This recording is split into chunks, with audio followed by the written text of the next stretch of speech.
ఏ రకమైన నాయకత్వాన్ని కాంగ్రెస్ పార్టీ ప్రోత్సహిస్తుందో ఒక్కసారి అర్థం చేసుకోవాలి. ప్రపంచంలో ఏ ఒక్క నాయకుడైనా హిట్లర్తో పోలిస్తే తనను అవమానించినట్టు, తన పట్ల అమర్యాద ప్రవర్తించినట్టు, లేకపోతే తనను దూషించినట్టు భావించి అయితే సిగ్గుపడతాడు, లేకపోతే కోపోద్రిక్తుడైతాడు. కానీ అటువంటి నరహంతకుడు లక్షలాది మందిని పొట్టన పెట్టుకున్న హిట్లర్ తనకు ఆదర్శం, ఆయన స్ఫూర్తితో తాను పనిచేస్తున్నాను అని తెలంగాణ ముఖ్యమంత్రి రేవంత్ రెడ్డి బహిరంగ వేదికమైన మాట్లాడడం నిజంగా తెలంగాణ సమాజం మొత్తం తలదించుకునే, సిగ్గుతో తలదించుకునే ఒక పరిణామం.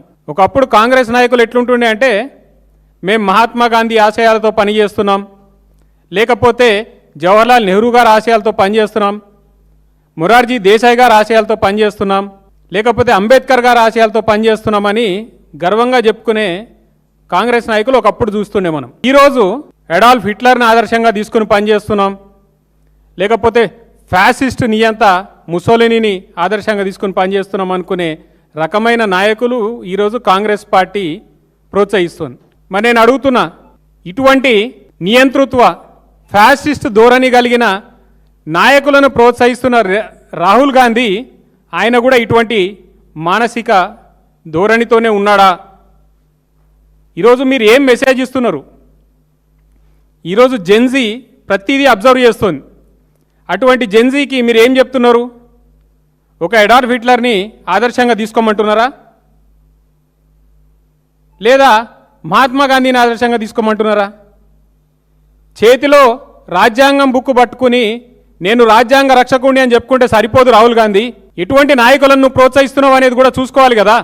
ప్రజల ప్రాణాలు పొట్టన పెట్టుకునే నరహంతకులు ఆదర్శంగా తీసుకునే వాళ్ళు నీకు నచ్చిన నాయకుల? అటువంటి వారిని ముఖ్యమంత్రులుగా ప్రొజెక్ట్ చేస్తున్నావా?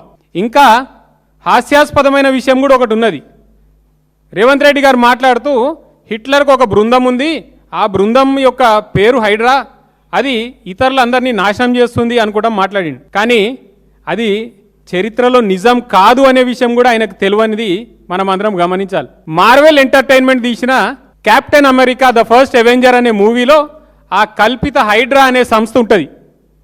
బహుశా ఆయన ఆ సినిమాను చూసిన అదే నిజం అనుకుని హైడ్రా అనే సంస్థ ఉన్నది, దాని ద్వారానే హిట్లర్ ఇటువంటి అని చేసిండు అనుకుంటా మాట్లాడిండు. కాబట్టి ఒక పరిజ్ఞానం లేని నాయకుడు, ఒక మానవత్వం లేని నాయకుడు, ఒక దయార్థ హృదయం లేని నాయకుడు ఈరోజు కాంగ్రెస్ పార్టీని ఈ రాష్ట్రంలో పరిపాలిస్తున్నాడు, నడిపిస్తున్నాడు. ఒక దిక్కు గతంలో కేసీఆర్ గారేమో ప్రాజెక్టులు కట్టినా అని గర్వంగా చెప్పుకుంటుండే, లేకపోతే గురుకులాలు కట్టినా అని గర్వంగా చెప్పుకుంటుండే, హాస్పిటళ్ళు కట్టినా అని గర్వంగా చెప్పుకుంటుండే, మెడికల్ కాలేజీలు కట్టినా అని గర్వంగా చెప్పుకుంటుండే, కొత్త సెక్రటరీలు కట్టినా అని గర్వంగా చెప్పుకుంటుండే. కానీ ఈ ముఖ్యమంత్రి ఏమో నేను ఎంత అద్భుతంగా కూలగొట్టినానో చూడండి అనుకుంటా తను గర్వంగా చెప్పుకునే పరిస్థితిలో ఉన్నాడు. ఏం చూసి గర్వపడాలి రేవంత్ రెడ్డి? కనీసం చిన్నపిల్లలు మేము మా పుస్తకాలు తెచ్చుకుంటాం బయటకి అంటే కూడా కనికరం లేకుండా వారి ఇల్లు కూల్చేసినది గర్వంగా చెప్పుకుంటావా? లేకపోతే నీ హైడ్రా చేపట్టిన కూల్చివేతల భయంతో ప్రజలు గుండె పగిలి చనిపోయింది గొప్పగా చెప్పుకుంటావా? లేకపోతే ప్రజలు పాపం పైసా పైసా కష్టపడి కట్టుకుని ప్రభుత్వం ద్వారా రిజిస్టర్ చేయించుకున్న భూములలో కట్టుకున్న ఇళ్లను కూలగొట్టినా అని గర్వంగా చెప్పుకుంటావా?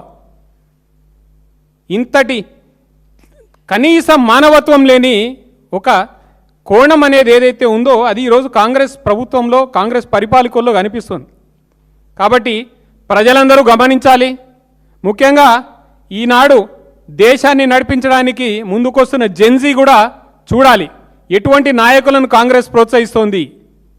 అటువంటి వారిని ప్రజా జీవితంలో మనం ఆదరిస్తామా, ఆదరించాల్సిన అవసరం ఉన్నదా, లేకపోతే వారి ప్రయత్నాలు తిప్పికొట్టి వారిని ఓడగొట్టాల్సిన అవసరం ఉన్నది గమనించాల్సిన అవసరం ఉన్నది వారికి తెలియజేస్తూ, ఈ రేవంత్ రెడ్డి మాట్లాడిన మాటలు కానీ, లేకపోతే ఆయన నేను హిట్లర్ని స్ఫూర్తిగా తీసుకున్నా అనే మాటలను కానీ మరి కాంగ్రెస్ అధినాయకత్వం ఖండిస్తుందా, లేకపోతే ఆయనకి బాకా ఊదుకుంటూ తిరుగుతున్న కొంతమంది మేధావులు ఖండిస్తారా లేదా అనేది అందరం కూడా గమనించాల్సిన అవసరం ఉందని తెలియజేసుకుంటూ సెలవు తీసుకుంటున్నాను. జై తెలంగాణ.